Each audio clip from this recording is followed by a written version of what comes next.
My name is Ruby, and I'm 26 years old. I don't have a full-time job and have mostly kept to myself since middle school.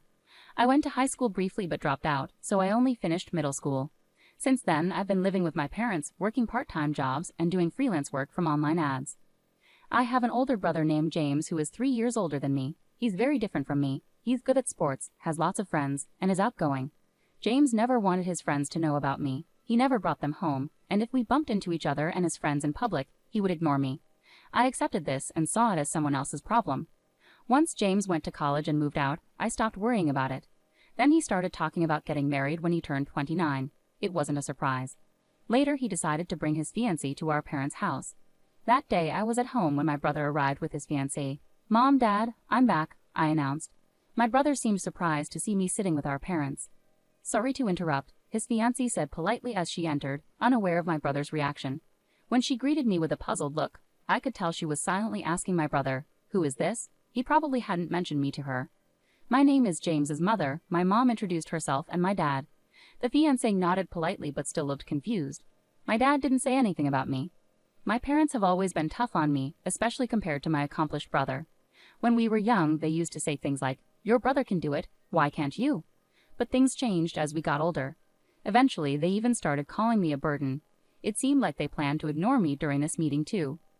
"I'll go get some more drinks," my mom said as she got up. She whispered in my ear, "Why are you here? Go back to your room." I had come to this gathering hoping to connect with my family in my own way, but it seemed to be going wrong. Despite that, I couldn't just leave, so I stayed where I was. My brother's fiancée introduced herself as Emma.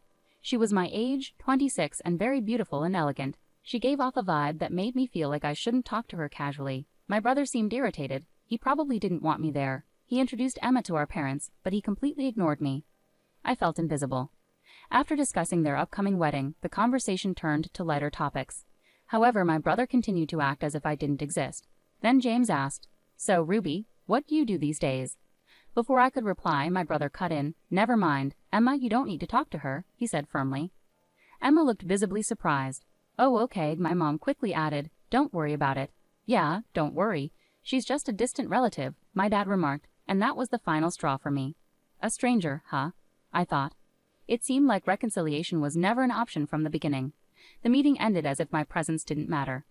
Whether I was there or not, my brother and Emma soon got married and started building their own house to live in.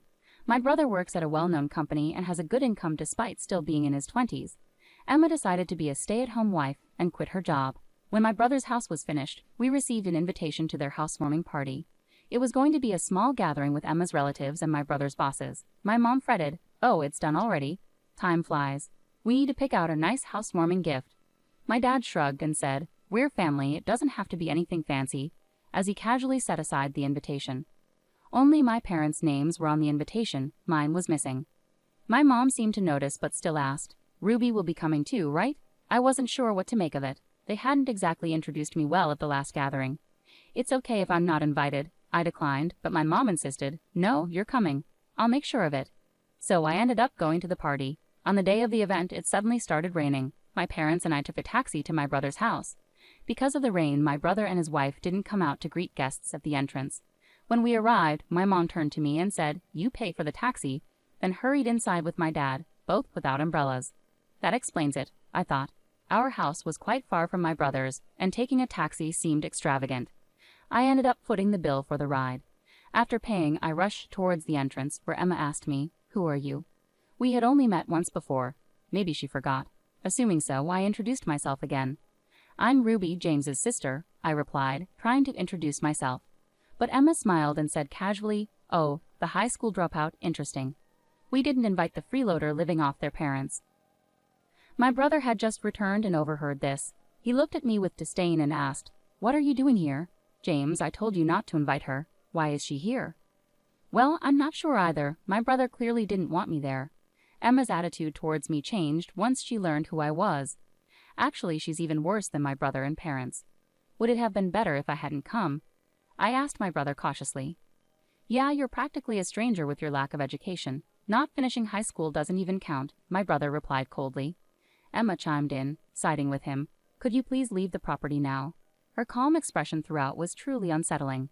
"Got it," I said, turning away. The taxi we arrived in was gone, and since we weren't on a main road, finding another one looked tough. I didn't have an umbrella. I walked slowly, getting soaked in the rain. I could hear Emma laughing behind me. Eventually, I made it back home. My parents returned looking happy. They saw my wet face and asked, "Why did you leave suddenly? Couldn't you call a taxi to get back? You're so useless," my mom complained, like it was expected. "Sorry, I suddenly felt sick. I lied to cover up. You left on your own over that? You're hopeless. Don't forget to give them the gift later. You're an adult," my dad scolded me. I had prepared a gift for the party but brought it back without giving it. I wanted to send it by mail, but I didn't have the address. I could ask my parents, but things felt awkward, so I decided to contact my brother instead. "I want to send a gift. Can you tell me the address?" That's all I asked my brother. His reply, "I don't give my address to strangers, okay?" I sighed deeply. Is it really amusing for him to assert dominance over me in private, not just embarrass me in front of others? It was baffling. Maybe Emma was there too, typing away and laughing at the situation. Either way, it was absurd. I gave up on sending a gift to congratulate my brother and his wife on their housewarming party. Instead, I decided to leave home. I realized I couldn't connect with my family anymore, so I chose to live independently. Despite only having part-time work, I had some savings. With that, I managed to rent a room and live on my own. It wasn't much, so I decided to try streaming videos in my spare time. I already enjoyed watching streams as a hobby and was good at spotting trends among popular streamers and finding ways to increase views. When I started streaming, I began earning tens of thousands of dollars each month. As my income grew, it covered all my living expenses. With the money I didn't need for daily life, I started investing, and those investments turned out successful. Encouraged by this, I ventured into running a small business importing and selling goods. I kept busy and felt fulfilled every day. I didn't have a family complaining about me spending too much time on a computer. A few months later, I received a call from my parents, who hadn't contacted me since I left home. "We need you to help James financially," they said. "Why?" I asked, genuinely curious. I wondered what had happened to my brother, who had just built a new house. Slowly, my parents began to explain the situation. "Apparently, after moving into his new house, your brother started hosting frequent parties and interacting with various people, bosses, executives, clients, and Emma's friends. During one of these gatherings, someone proposed an investment opportunity and your brother trusted them.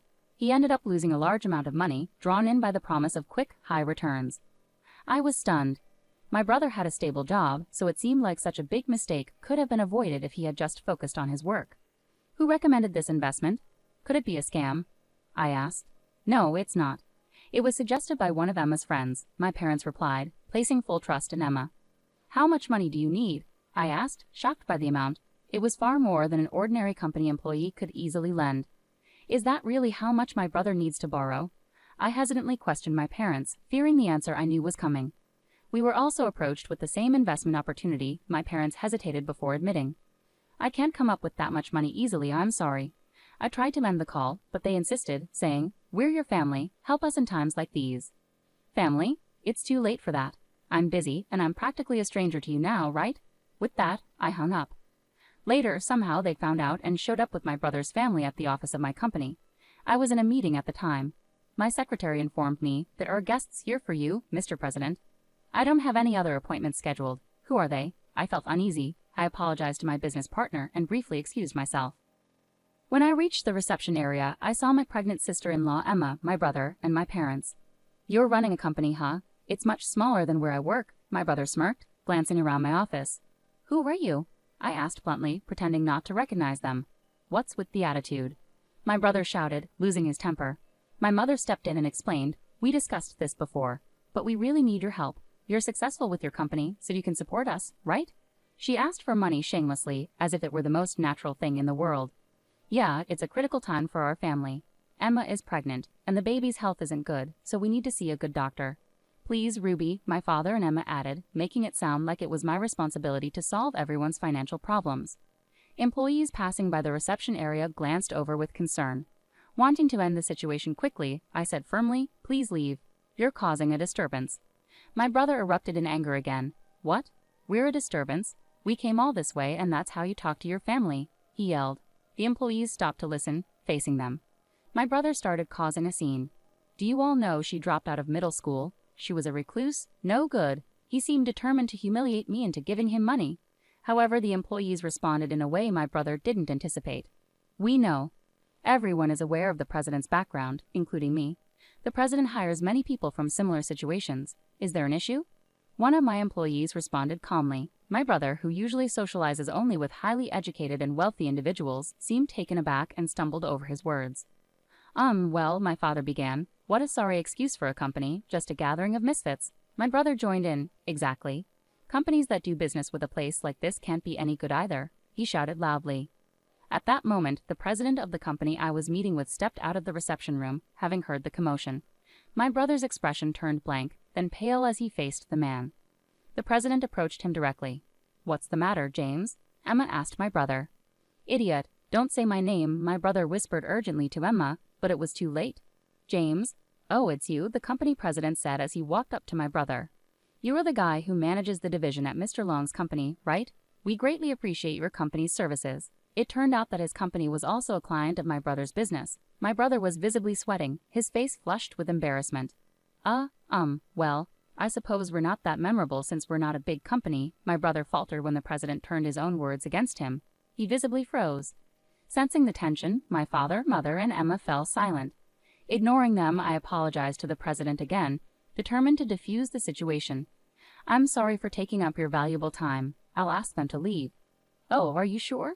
I have time today, so I don't mind waiting. Your family is important, the president offered. No, they're not my family, I asserted, glancing at my parents and brother's family. They're complete strangers. Following that, my parents and brother's family were escorted out of the company. Perhaps stunned by the president's unexpected intervention, they left quietly.